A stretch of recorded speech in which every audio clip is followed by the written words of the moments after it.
Okay, so over the next hour and 10 minutes, we'll try to make it through reading chapters 10 through 13 from Secret of Light.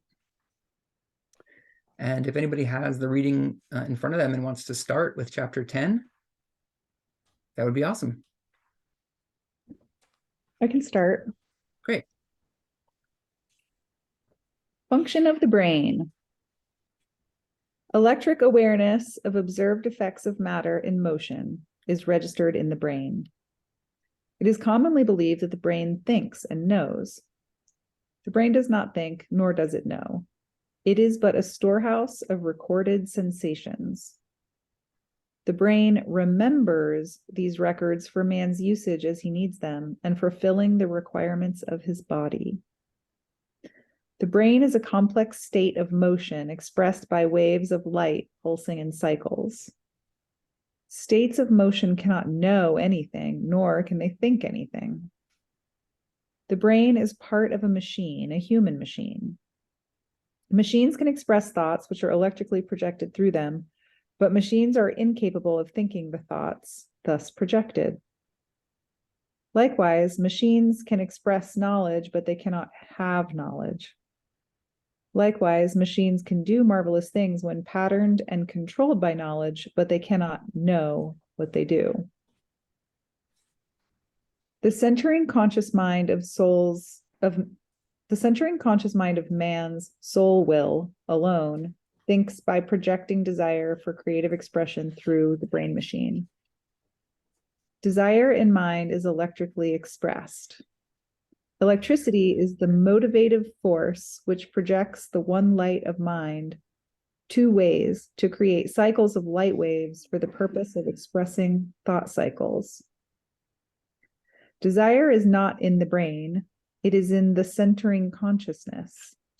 Desire is the cause of all motion.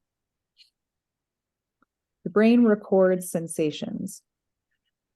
The brain is but the electric recording mechanism of conscious mind thinking. It is also man's storage warehouse of electric records of memories and thoughts since his beginning.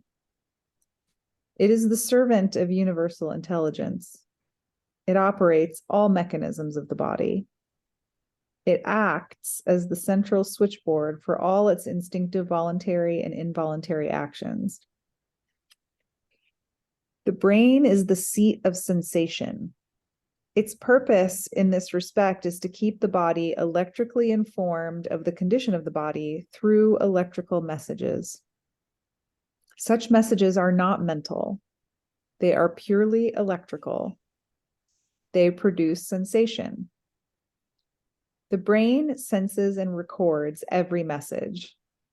It sends counteracting messages to other parts of the body. The body is a vast and complex mechanism.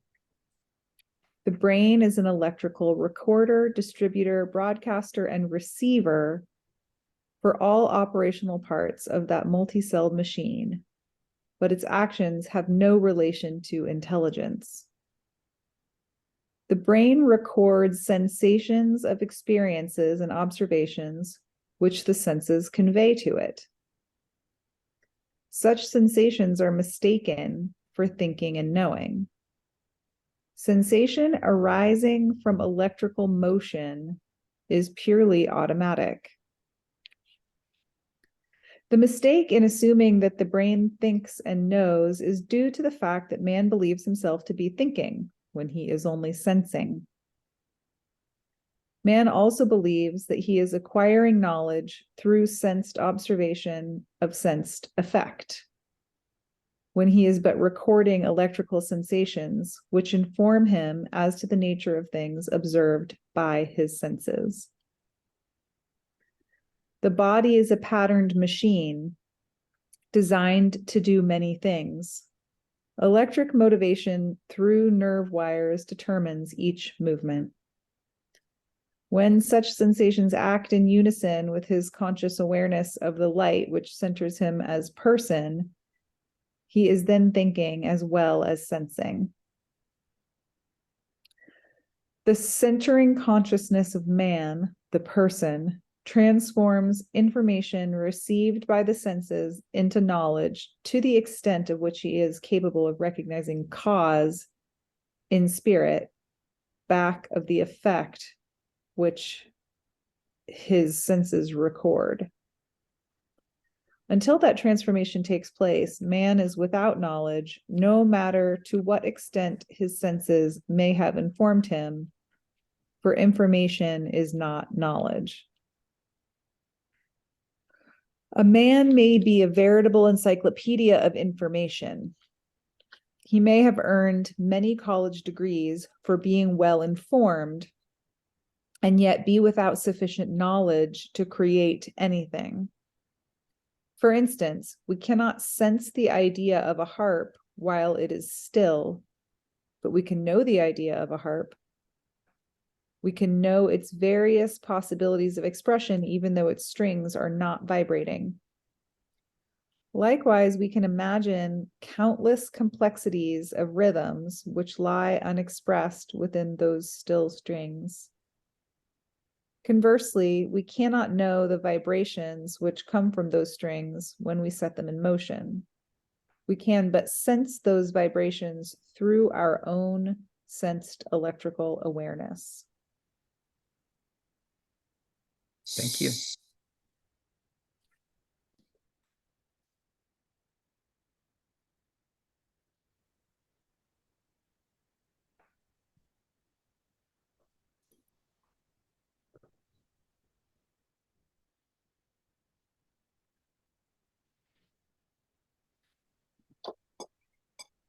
Do y'all have any thoughts or insights on any of that?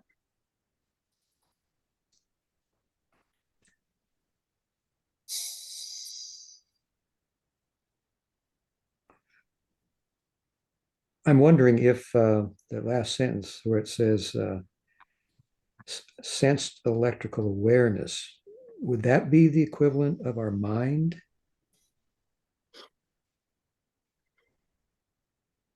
I don't think so. BJ?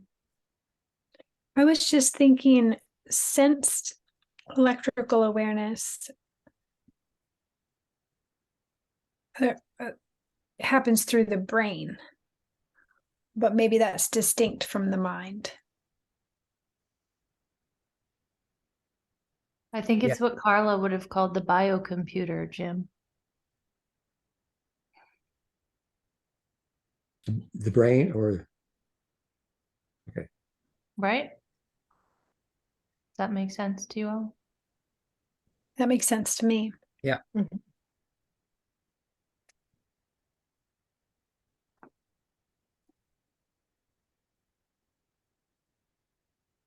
I'm curious about this, the way information is transformed into knowledge on the bottom of page 58. Yep. The centering consciousness of man transforms information received by the senses into knowledge to the extent of which he is capable of recognizing cause in spirit back of the effect which his senses record. I don't really understand that. I feel like it's grammatically incorrect. But maybe it's not, and I just don't get it. It's definitely awkwardly put. Anybody has anything Seems like. to say about that that's clarifying, I would appreciate it. Well, I highlighted that paragraph because that paragraph is really exciting to me because what it points to is the removal of distortion, or the reducing of distortion. So, the way I understand distortion is it's anything that's divided from oneness, or thought of as divided from oneness. And I think cause, when Walter Russell talks about cause, he places cause in spirit. He places cause in the realm of knowledge, the realm of the creator. And cause is never, never takes form. It exists purely in spirit. And when we observe the effects of God's, original idea or one whole original thought or one whole idea, if we're not, my understanding is if we're not kind of attuned to how everything's connected, we're not really attuned to cause. So I think as we sense things and as we observe the manifest reality that we're embedded in, to the degree that we're kind of either attuned to or fully aware of the way that maps back to cause or spirit or creator, that's how that happens. That's how we transform senses into knowledge, by understanding how it's a part of wholeness, sort of.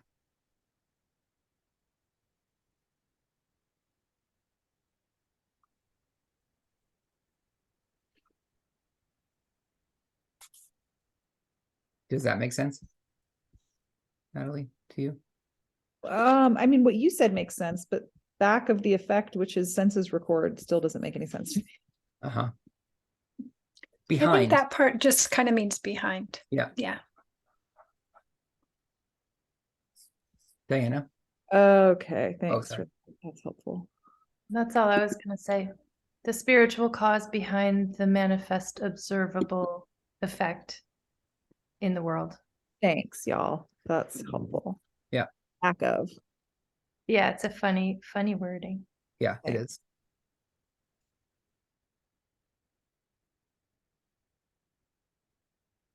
Well, so interesting. I had a couple of clients today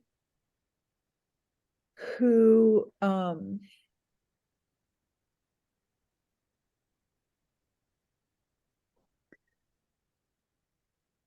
so a parent and a child, and I saw the parent first, and they shared with me this thing that happens for them where like they'll kind of be slammed with a bout of like depression that's based on thoughts, and it comes out of nowhere and it doesn't last very long, like moments, maybe sometimes hours, but that's it. And we talked about like, because then they would kind of snap themselves out of it. If they could get space around the thought, they could be like, wait a minute, what even is that? And so we talked about the concept of like just picking up on thought form that's around, like basically being an antenna. And then the child described a similar phenomenon in a very different way, but I recognized like, oh, that's like the parent. And so I just thought that was interesting. Yeah. And I wonder if certain makeups are sort of more prone to pick up on certain frequencies of thought or something, if that makes sense. Mm-hmm. Yeah. Yeah, I think it's really rich. It's been really rich for me to, after I read this chapter most recently, just kind of be aware of, oh, like what is in the screen of my mind? What is in the screen of my inner vision? Is it a sensation? Like I just found myself being curious about this distinction that Walter Russell's drawing between senses and thinking. And I've kind of, I found it rich to like contemplate that. And I mean, for me, it's just helping me become more aware of like what's in the inner screen or the inner, vision or perception. And I find that helpful. I like to know, I like to feel versed in like what's happening inside of me. And it's been rich in that way. I want to say another thing, which is because this is I woke up this morning thinking about like 10 thoughts at once, like 10 things at once, like things that I'm tracking that I need to do, like all these different projects that I'm working on. And it just was like a storm of thoughts.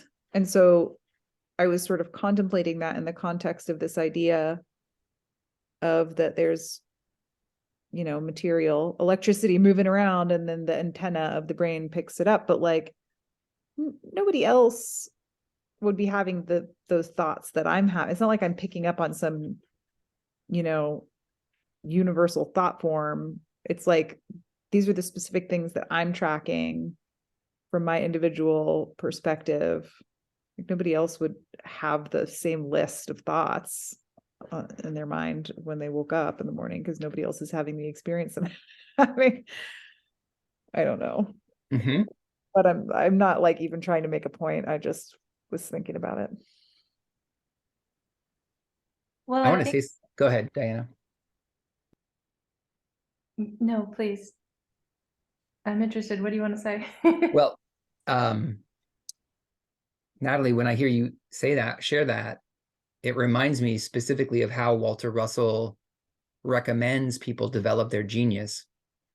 Like from his perspective, we each kind of have a portion of God's one whole idea, and it's ours to bring into form. And he talks about this process of writing it upon our hearts at night before we go to sleep. And then often in the morning, we will have been co-creating with God or with our higher selves or, higher forces at night. And when we wake up, the idea has been given more specific form, and we have our instructions for the next steps available. That is our unique work. So that's what I think of when you share your experience. It seems like you're on track. You're giving form to that which is yours to give form to.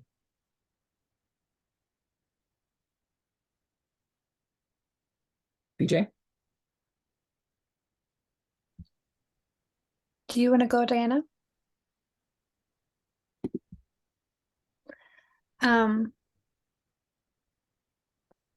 So there's a few things that I want to say. I think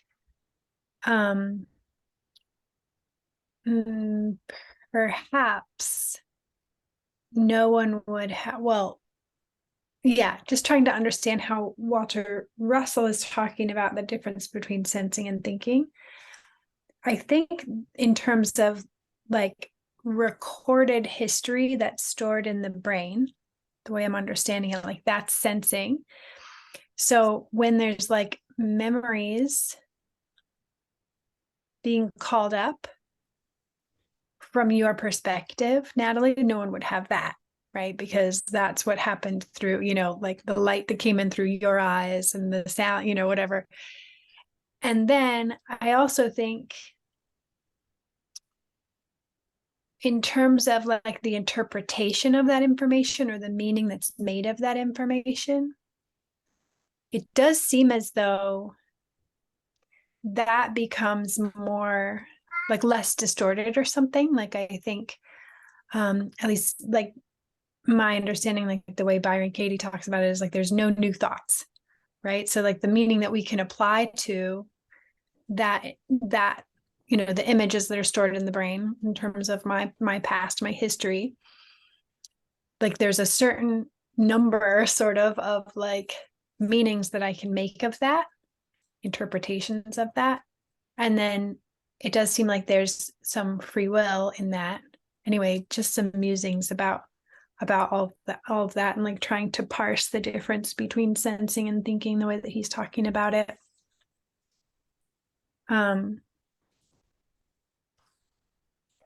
Yeah.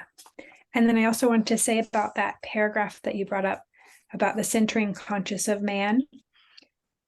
The person transforms information received by the senses into knowledge. To me, that was pinging the archetypal mind and like how catalyst becomes experience, like it becomes understood when we're able to sort of see through the pattern of what's happening to sort of like the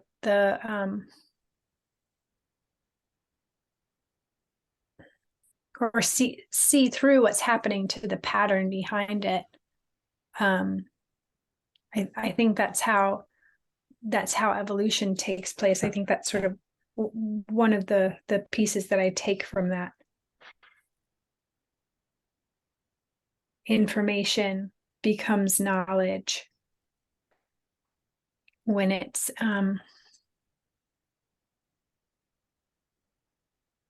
almost as though the true seeing happens, like beyond the content of what's happening, like to see through that and see the pattern. That's sort of what I get.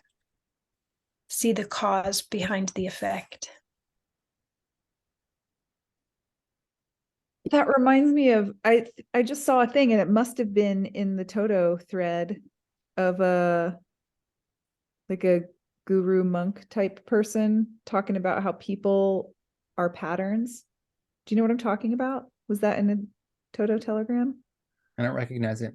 It was a woman monk type person with a shaved head, whose name I'm not recalling, said something like, people are patterns. There is no separate individuatedness. I don't know where else I would have seen it. I literally just saw it within the last couple of hours.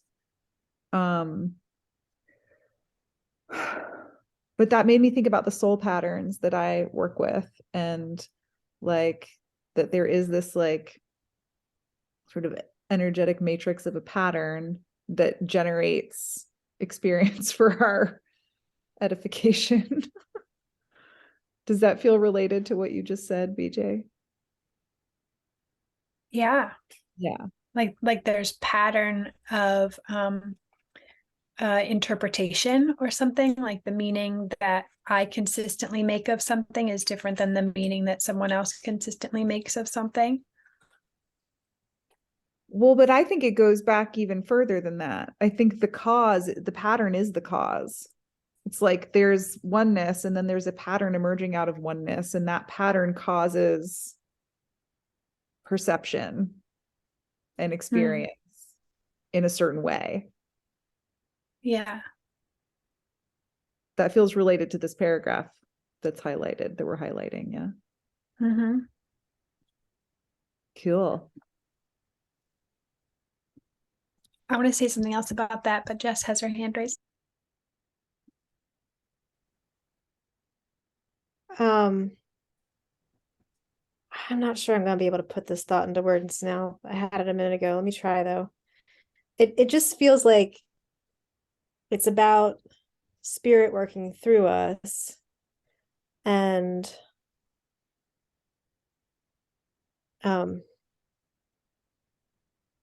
yeah, I mean, what the whole chapter, what struck me was like, I've had a few conversations recently about AI and like what, what it is to be a machine and have sentience or not, and like he's talking about how machines can express thoughts, and so it just really kind of puts a different twist on how I look at that or analyze that, and how spirit is what is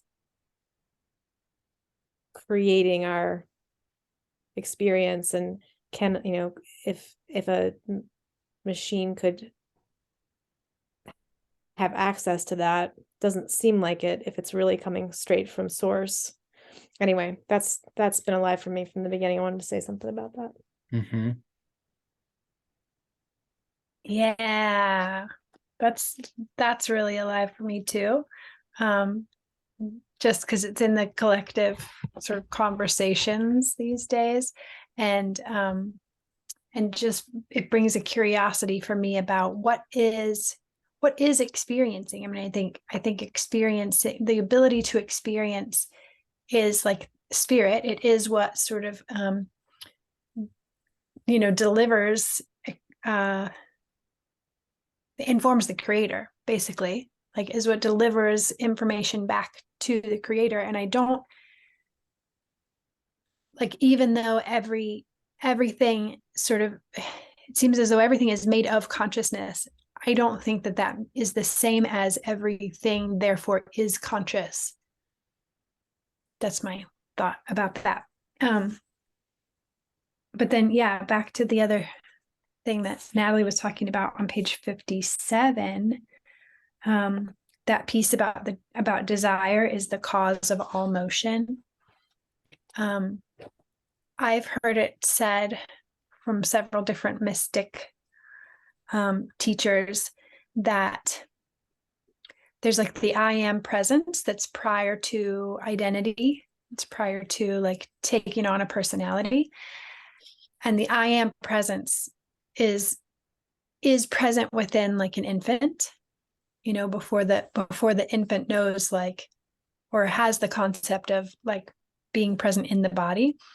And then at some point, the I am identifies with the body through desire.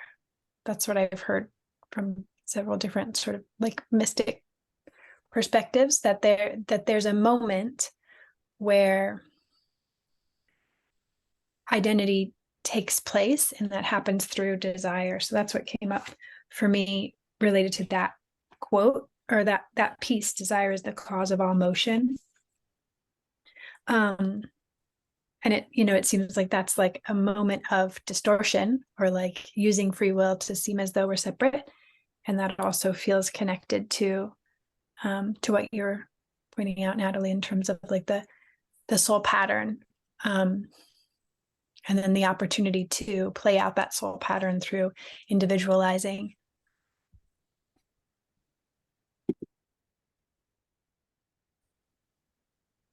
Yeah.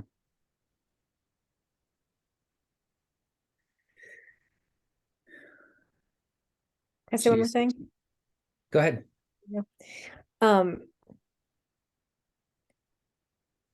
There's a whole thing about being able to manifest or create through, like, the way I understand that we create is through our desire or our heart, and in combination with our intention. And this just feels like it reinforces that idea of like, yeah, that there's something that was really resonant for me about the cause and effect piece of like how, gosh, I'm sorry, y'all. I feel like I'm so inarticulate tonight. This chapter like was really alive for me, but I'm having a hard time putting into words how it's connecting with all these other pieces, but just that we are creators, and how spirit works through us. Yeah. Yeah, I just want to read this one paragraph again above that, the one that BJ just read on page 57 at the very top. The centering conscious mind of man's soul will.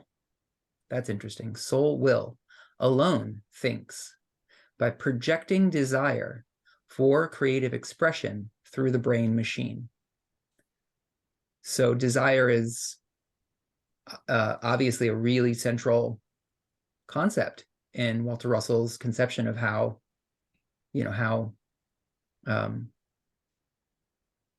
what's going on here, and how the universe comes into form, and what we're participating in, and knowing our desire and being in co-creation with God's desire is kind of one of the main points that he returns to again and again.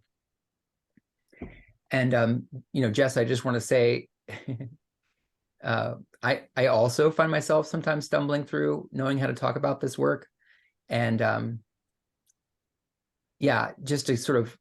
just to make an overview comment, like Walter Russell's language is very precise. He uses language over and over again in a way that's very consistent internally. Like the way that he writes is very consistent, and it's not exactly how we are accustomed to using some of these words, right? So he's like light, for example. We've already talked about that.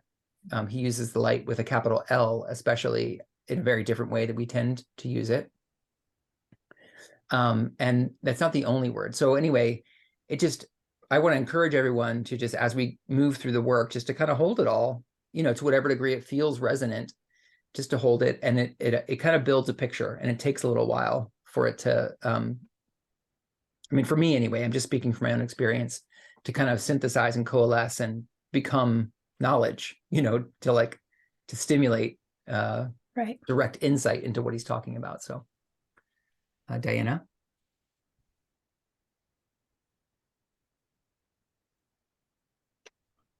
I don't know if this is going to come out right. I've been trying not to go too far down the rabbit hole.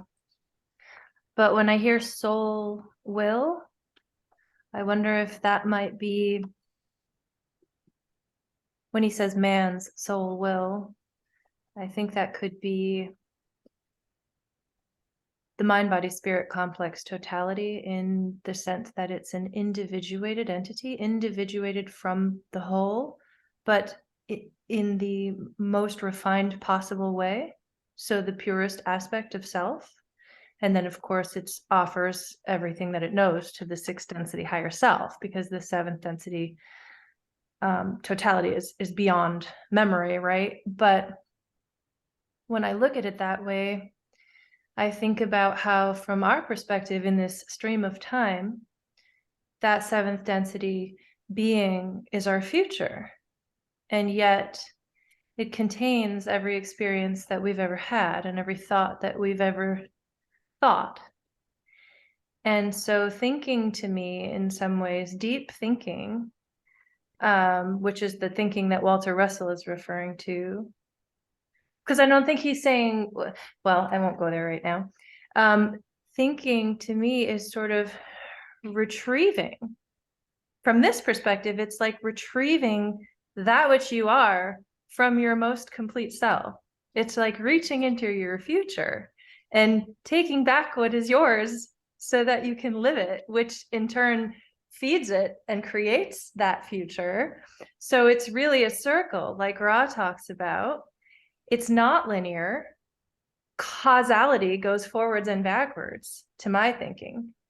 And so you can have thoughts that are very much yours, but that also belong to a much higher, deeper, truer level of self, where, like, yeah, I'm co-creating myself right now at the highest level. I'm thinking these thoughts of my own free will, and I'm thinking them by reaching through the ethers toward that which I have always been and gathering it up and living it. That's how I see those relationships being intertwined. And outside of time and the illusion of time, where we don't rely on bodies and like where I end and you begin and what happened then and what's happening now, there are energetic relationships, if you will, that our senses perceive as us and space and time. But when we don't have these bodies and we don't have a need for those illusions, those relationships somehow still exist, and they create what we experience here now. I know that's a lot, but to me, it just makes good sense how what we call thinking is valid as we define it, but what Walter Russell calls thinking, I think he's just saying, like, your idea of thinking is not true thinking. True thinking is aligning with your cause. Kind of the best way I can put it. I don't feel like I've been totally accurate even to my own description of my own construct, but that's what I can offer. I love that. Thank you. It resonates for me. Kent, and then BJ. Yes. Okay. So in the part that you just read, Aaron, the end sentence is desire is the cause of all motion. So I'm wondering, how about other emotions? Is desire just one emotion, or when he says desire, is he referring to emotions in general? And if not, how do other emotions relate to desire? Are all emotions cause of motion, or only desire as one emotion of many? And what does it mean that is by desire? I mean, when we think of desire, we think of things like longing and lust and things like that. But desire might be a lot broader than that. I mean, we can manifest things through anger, through fear, through envy, or things like that too. Are those different forms of desire?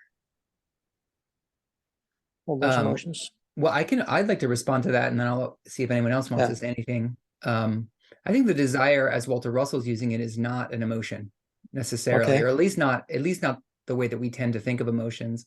I think this desire in this context is very closely bundled with will. And in fact, it might even be synonymous with will. I think desire and will are very closely related concepts, and sometimes I think they're the same thing. And so is will, is our will an emotion? I don't think so. I think our will comes from sort of our personal,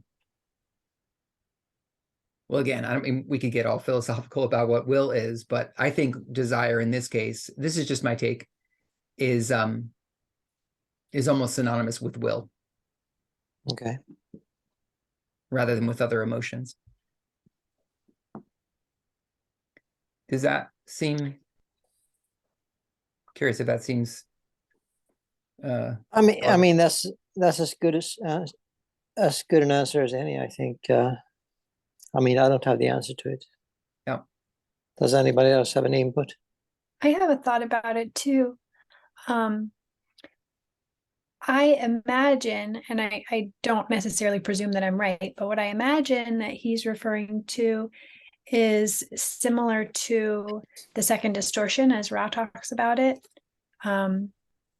That, being love. And because I've been playing with the idea that to sort of remove some of my cultural conditioning and my, concepts of what love is, I've been playing with the idea that the second distortion, love, is like whatever it is that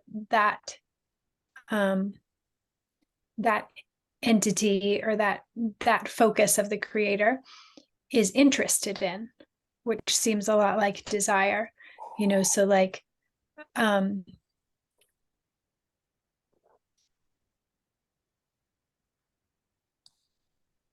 someone who's positively polarizing is interested in, for instance, things that are connecting and things that are life-giving, and I take it to be that kind of desire, like more like a metaphysical movement rather than an emotion, which would be more like effect, I think. Mm-hmm. Yeah. Okay. Yeah. That makes a lot of sense.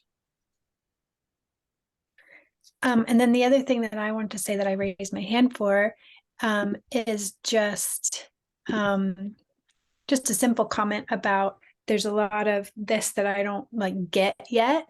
And I am enjoying just kind of allowing myself to be with it wherever I am right now. And then it's also exciting to imagine, like there was a time when reading Ra's words where I was like, I do not get this. But then, like, several years down the road, and we've all talked about it and read it so many times, and now we can like put the pieces together. I am enjoying imagining like returning to this material again and again together too, and like being able to make more sense of it. Yeah.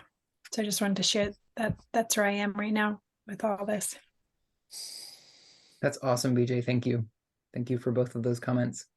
Yeah. I want to keep us moving along. So let us move through chapter 11 now. If that works for everybody. Does anybody else want to read? I can read. Okay. Electrical awareness. This material universe of many seemingly separate parts is electric. The whole universe of countless parts is wired together by an electric flux of nerves, which inform each part of the universe of the ever-changing condition of every other part. There is no sensation between balanced parts or balanced conditions of matter. By sensation, we mean the feel of the electric current which conveys the message. The electric current is impossible in an equilibrium condition. Hence, we can feel no sensation whatsoever when our bodies or parts of them are in a balanced condition. Electrical awareness is necessary to an electrically mechanized universe. An electrically controlled machine in one's factory has exactly the same electric awareness that a man has. Its wired nervous system conveys electric messages to its parts for the dual purpose of motivating them as well as for adjusting all parts to each other in continuity. Electric machines do what electric awareness demands of them through sensation.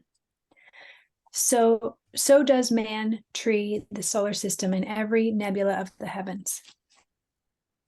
Man's body cells are electrically aware of their mechanistic purposes and respond to electric messages sent to them. They have electrical cell memory of their individual and group purposes. They act automatically when sensed reflexes are electrically motivated. Bodily functions, such as our heartbeat, digestion, chemical gland transformation, breathing, and walking, are automatically operated by cell memory reflexes. Cell memory and instinct cause birds to migrate, spiders to spin webs, and certain vegetable growths to close in on flies and fish. Instinctive actions and cell memory reflex actions are not mental. They are purely mechanical and automatic. Electric awareness is universal. This principle of electric awareness through sensation is not limited to animal life alone. It is equally characteristic of the mineral and vegetable kingdoms. It extends to the veriest electronic particle and to the mightiest galaxy. Not only is each particle in each mass electrically aware of its purpose, but each particle in the entire universe reacts in response to electrical messages sent to it from every other particle in the universe. This physical universe is controlled solely by electrical sensation, which is measured and balanced by the still magnetic light centering all things. For behold, saith the universal one, I am within all things, centering them, and I am without all things, controlling them. From the Divine Iliad. All of the electric universe of motion is thus so perfectly conditioned by the two electric workers which build the universe and tear it apart sequentially for rebuilding, that all moving things in it sense all other moving things in it. Likewise, all differently conditioned things in the universe readjust their conditioning to every change of condition of every other thing in the universe. There is a constant separating process in nature, which forever expresses the universal desire for change and multiplicity. And there is likewise a constant leveling process, which forever expresses the universal desire for oneness.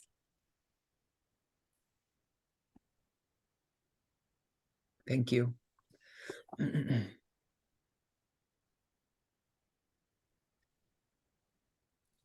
What do we think about reading the rest and then see, because I just don't think we're going to get through all the chapters if we stop after each one. Yeah, I'm torn. I think you're right. I think if we don't go ahead and read, we probably will run out of time. And I just want to do whatever is the most exciting and feels good to y'all. So I'm open to going ahead and reading through, and then we can discuss with whatever time we have left or whatever you guys think.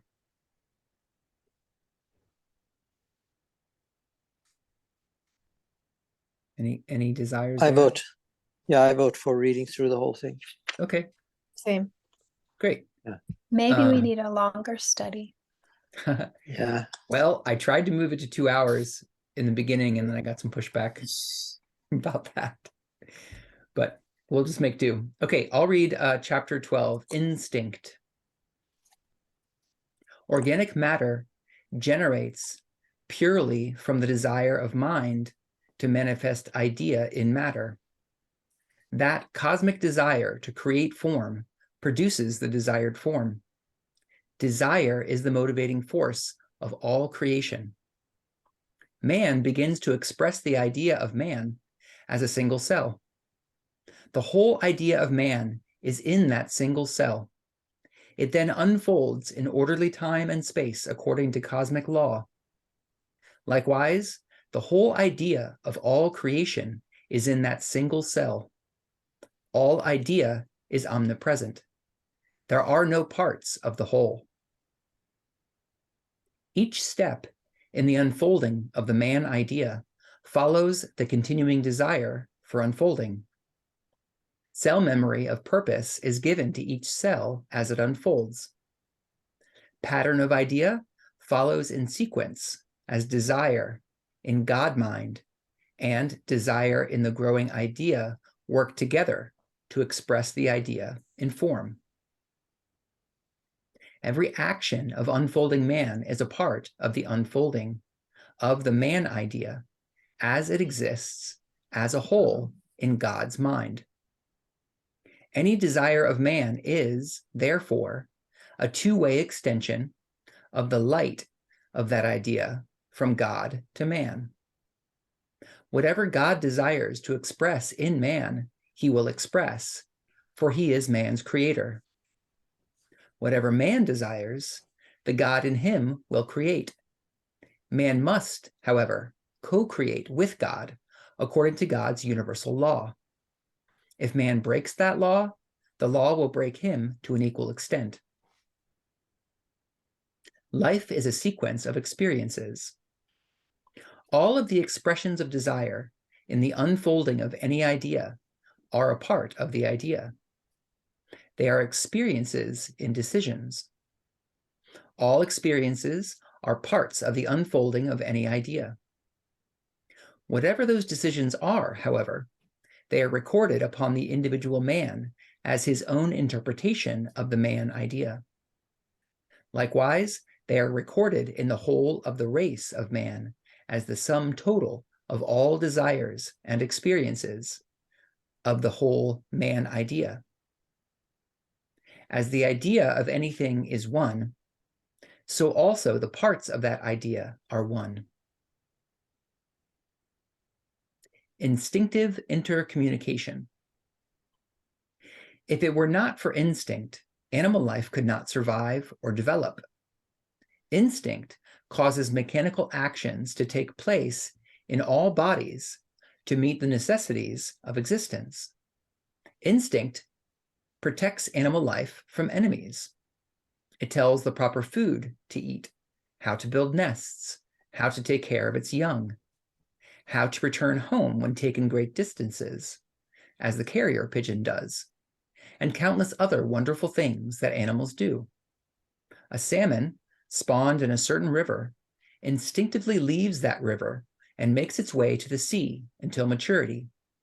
At the proper time for its mating and spawning, it then returns over thousands of trackless miles to the very river in which it was born. It is instinct which tells birds to fly south before winter. Instinct tells them the direction of south. Instinct tells them it is warmer in that direction. Instinct likewise governs the migration of seals, the building of the beaver's dam, and the weaving of the spider's web. Instinct might be defined as a cell memory record of all actions of a body and of all of the sensations caused by those actions. The beginnings of instinct. Without instinct in all animal and vegetable life, their evolution would not be possible. All creations of the Creator are the result of electric wave recordings of the Creator's thought.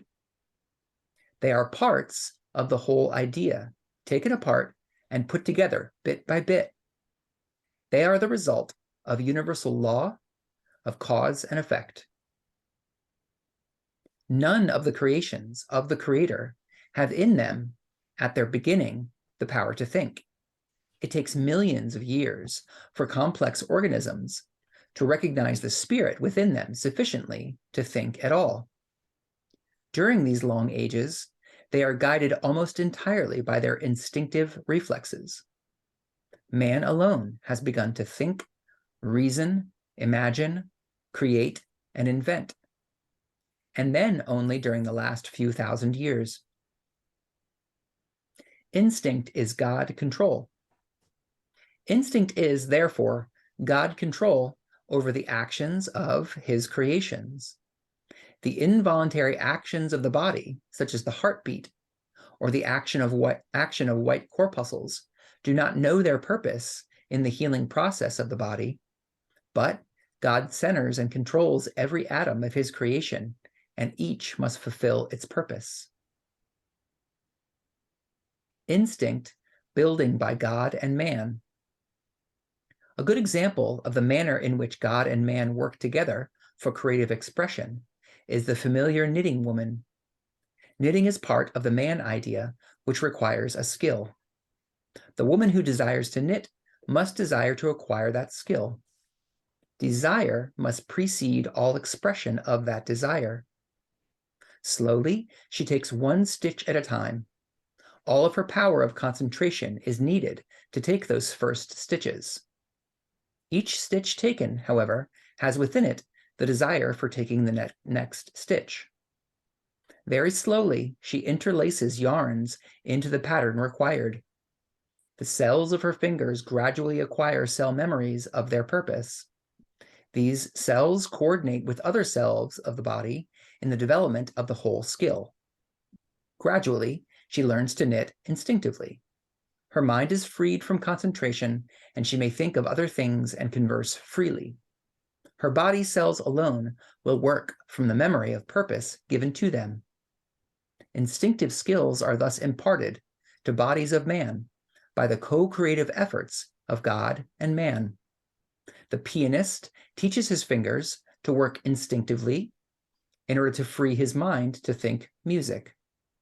God is working with him. Without this moment-to-moment cooperation with God, he could do nothing. God, creator of all things, knows all things and has all power.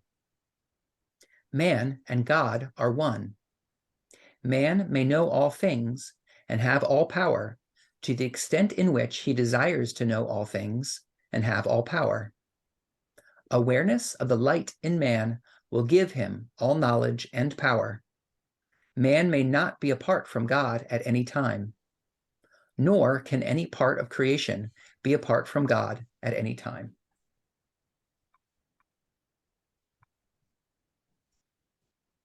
Okay, this one I'm going to read the last chapter, 3 pages, chapter 13.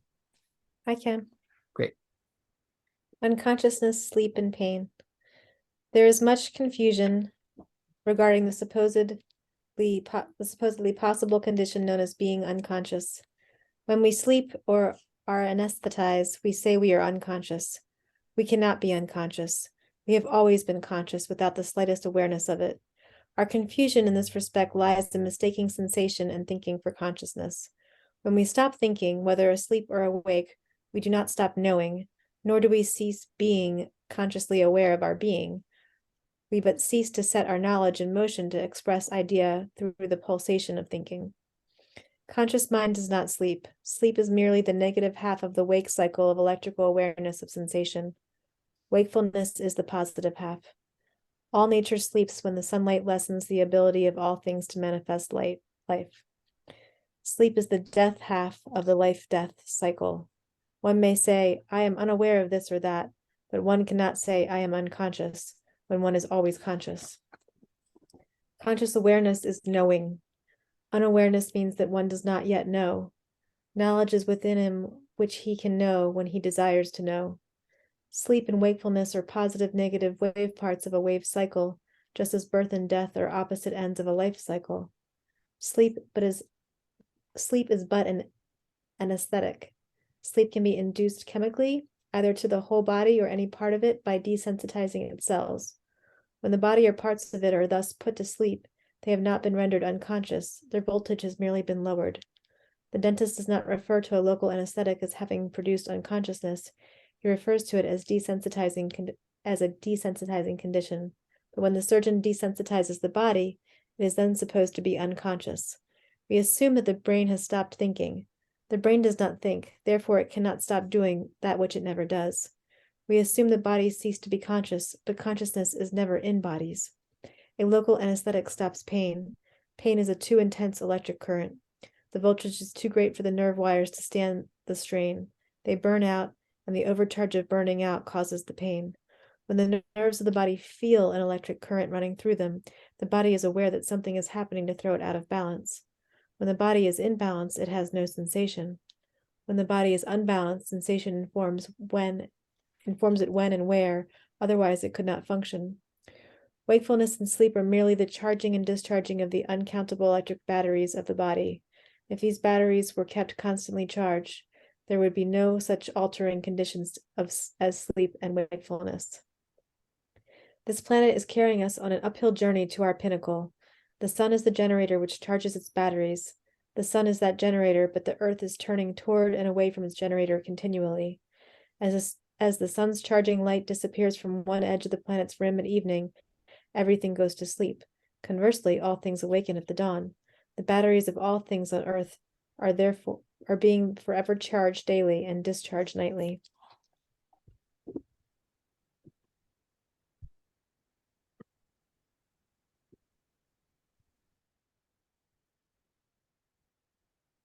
That is a lot to discuss in 13 minutes.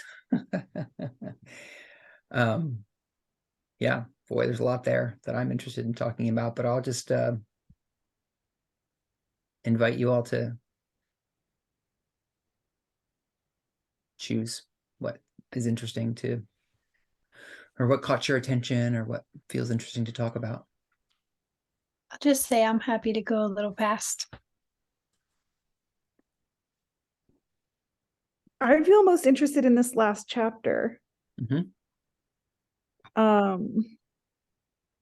And just kind of getting a clarification of what he's conveying here around consciousness and knowing and unawareness. And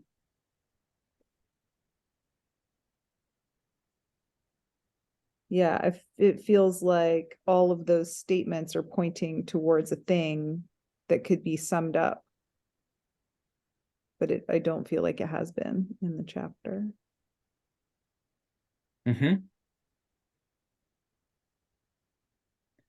BJ, do you feel in touch with it, in the gist of what's being said there? Or somehow I have the instinct that you might, but I can speak to it if you don't.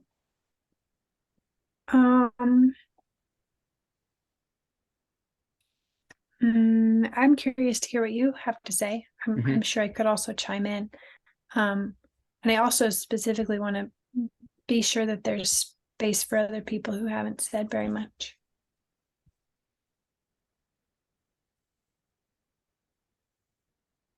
Thanks, BJ. Appreciate you. Yeah. Tracking for inclusion. Well, let me just say my piece about this and see if this helps. So I think what the main point of what he's saying in the last chapter that we read is we can't become unconscious, because he's talking about at the center of what we are, it's like consciousness, or maybe another word for it is awareness. And awareness doesn't cease at any time. Awareness is what centers that. Like, awareness is basically what we are. Like, each mind, body, spirit complex is in some ways like another way of saying like the awareness that travels through the octave and accumulates experience. So awareness does not disappear when we sleep. It doesn't disappear when we're anesthetized. There's no way for us to become not aware, because awareness is our sort of like true centering condition or identity.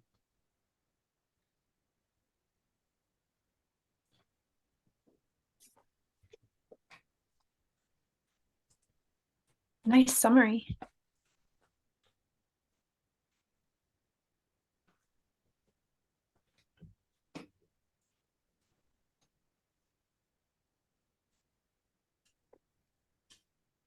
I think a lot of the repetition that he uses as a sort of as his stylistic delivery method is just to sort of like I don't know, I'm reading into it, but I think he's just trying to break the spell of the normative, you know, idea about what's going on. You know, he's trying to sort of like break the habit of belief that that most people have about what we truly are, what's truly going on. And he sort of has a very different, he has a very different insight into it. And it's, from my perspective, it's completely congruent with what Ra teaches. And he just kind of like, he just repeats it from this angle, from that angle, to help people be like, oh, there's something much more profound going on. And he just says it in this way and in that way, and then says it again.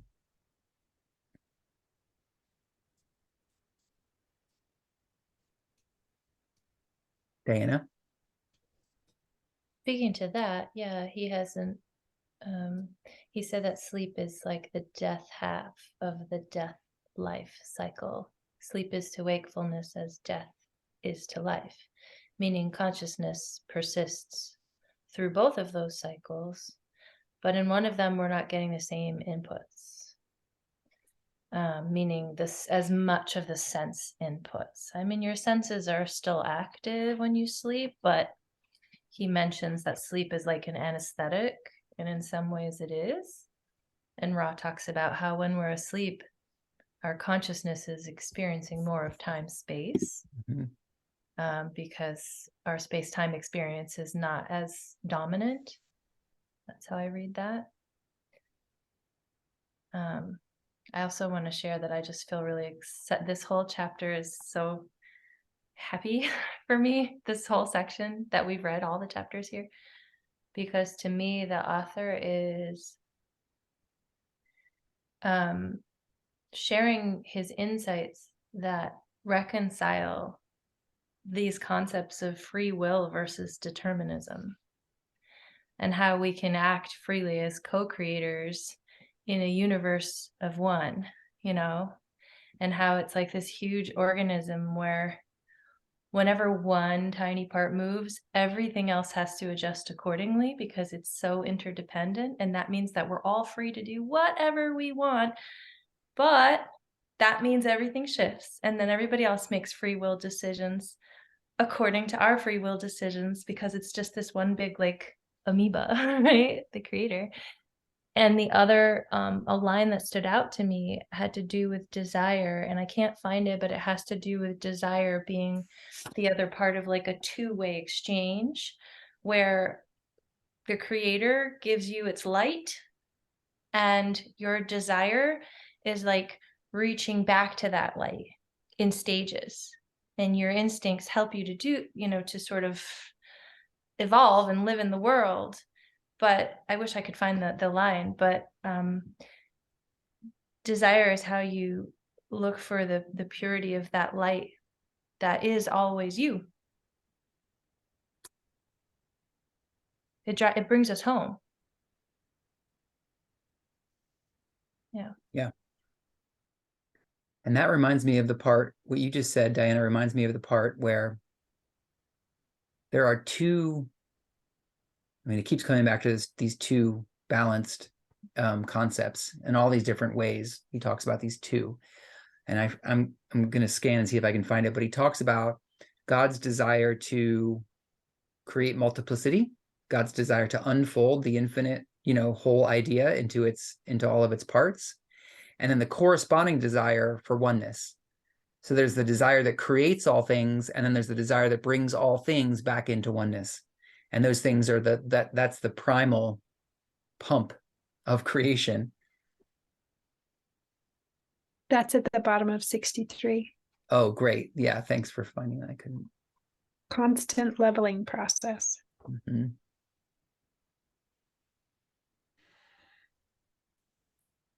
Yeah.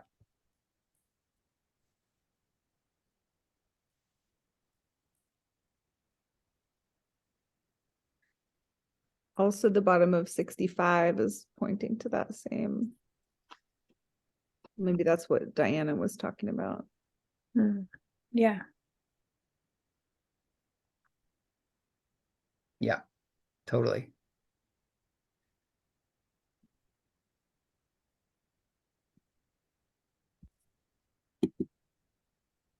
Any desire of man is, therefore, a two-way extension of the light of that idea from God to man. Whatever God desires to express in man, he will express, for he is man's creator.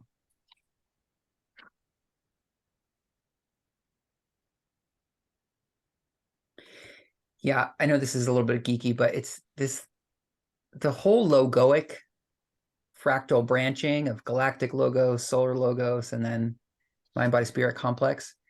It's like the whole thing is this sort of fractal agency. It's like it's all God. It's all God's desire. But God's able to, like, grow its desire like a tree through galaxies and suns and people and planets, and break its one infinite desire down into more and more manageable bites or something. Anyway, it's so amazing. It's so cool.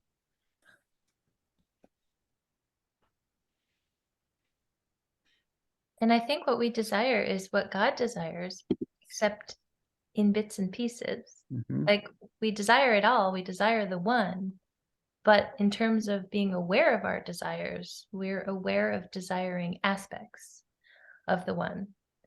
And the more we evolve, the greater and more kind of complete our desire becomes, I think. The desire for everything, I think.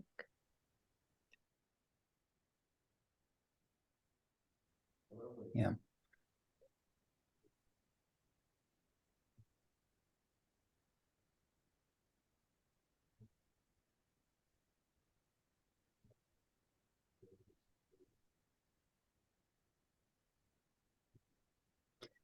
I feel really excited. I feel like the further we get into the material, the more we're starting to develop, a shared sense of this teaching, and the more we're able to sort of like begin to harvest the juicy synergies that are available between, especially studying the law of one and studying this. There's so many, and that's the essence of why I was excited to share this, because there's so many wonderful ways that these two teachings help fill each other out and become more useful as tools to orient.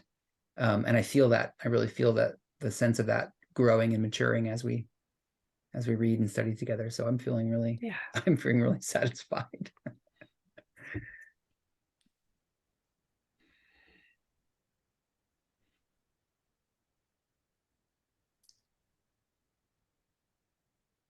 Well, I would like to apologize for being such a poor student.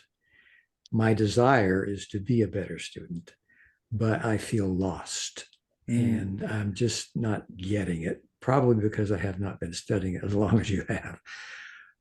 But I appreciate everything y'all have to say. Now and then, something pops up that I can see as, the law of one stated just another way. But I'm sorry I haven't had more to contribute. I feel like I'm a kindergartner in a college class. So I'll keep working on it. I think you get a lot of it, Jim, or who knows how much of it. I can't say, but I feel like maybe it's a lot of words, and they're different kinds of words than the law of one offers, but the concepts seem to relate. And I view you as someone who grasps like so many of those concepts. So I think you get it, but maybe you don't know that you get it yet. Oh, that's a very optimistic outlook. Thank you for that, No, Diana. really, that's what I think. It would just take enough talking. Yeah, and also, Jim, I really invite you and encourage you to, feel free to just ask more questions if you want to, and you don't have to. I don't know enough to ask the question. Okay. Yeah, well, it's okay to not get it too. Like, I'm sure that nobody has a handle on all of it. Yep. Kent? Yeah, so as we read the last 3 chapters here, it made more and more sense to me what BJ was saying, that Walter Russell is using the word desire, kind of like the law of one uses, talks about the second distortion, that it corresponds kind of to the second distortion of God's love. In many instances, I think you can replace the two, substitute the two. There were some places where it didn't seem like it could be substituted, but many times I think it could. And so maybe he doesn't use the word love because when he uses the word desire, he's talking about more of a divine love or divine desire rather than human romantic love. So maybe that's why he doesn't use the word love. Anyway, that's my 2 cents. Nice. Thank you, Kent. BJ? Mm-hmm. Jim, I really appreciate hearing from you your self-conception of not getting it. And I think similarly, I don't get it. And yeah, and I think that's kind of like how and why I chimed in earlier of like, I appreciate being in a way of not getting it, or just getting whatever I do get, just kind of letting it wash over me. Yeah, and I think I would encourage that kind of way of being for all of us to have it not necessarily make sense, to have it just kind of like wash over us, and to make whatever connections are being made.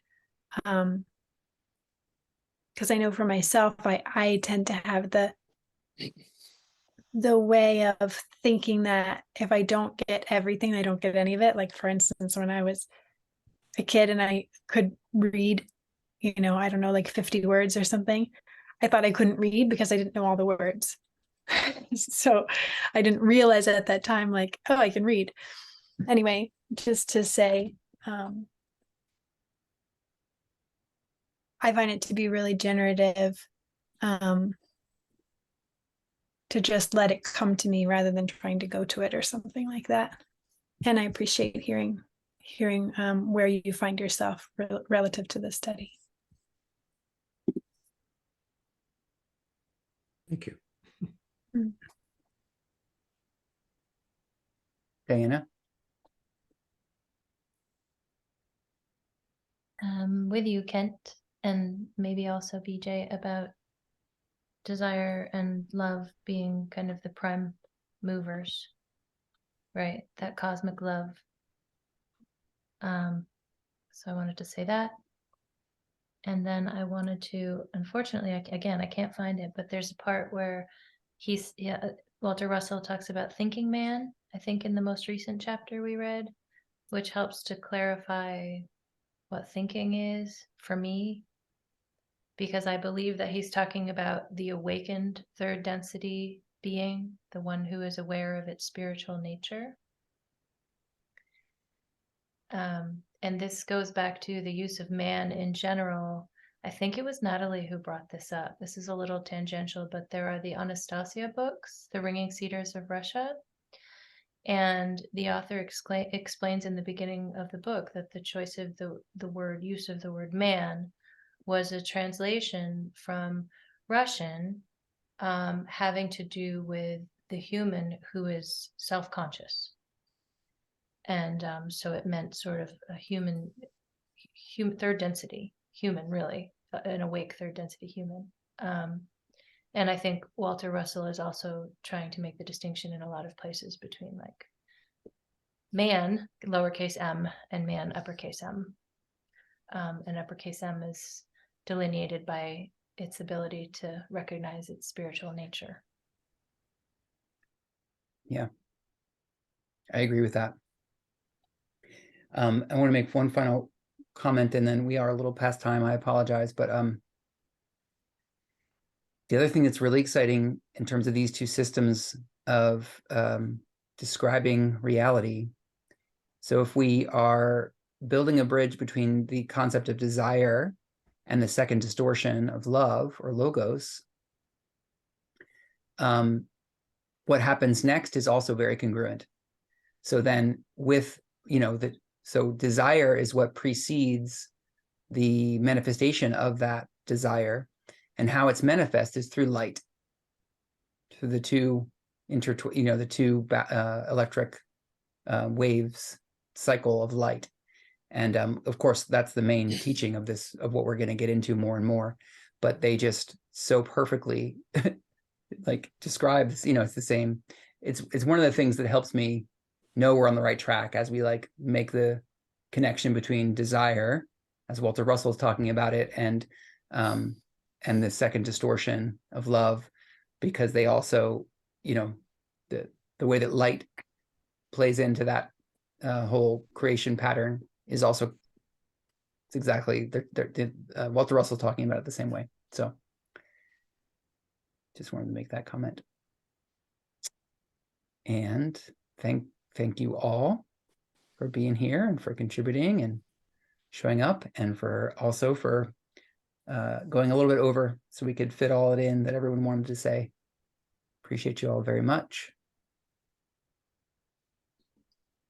And with that, we are complete. Thanks, everyone. Oh, and it's just a Thank little, everybody. I don't imagine, Jim, that you're necessarily available or even want to, but I do have weekly office hours. So if you ever want to drop in and have some focused time to ask any questions or just rap about anything, I'll be, I'm available for that. And everyone else, you might probably already know, but tomorrow at 11:30, I'll be opening a Zoom call. So if anyone wants to drop in and just chat or hang out and talk about metaphysics, I'll be there. I appreciate it. I don't even know what questions to ask. Okay. Understood. All right, y'all. Good night. Good night. We all have a good night. Love you. Good night. Sweet dreams.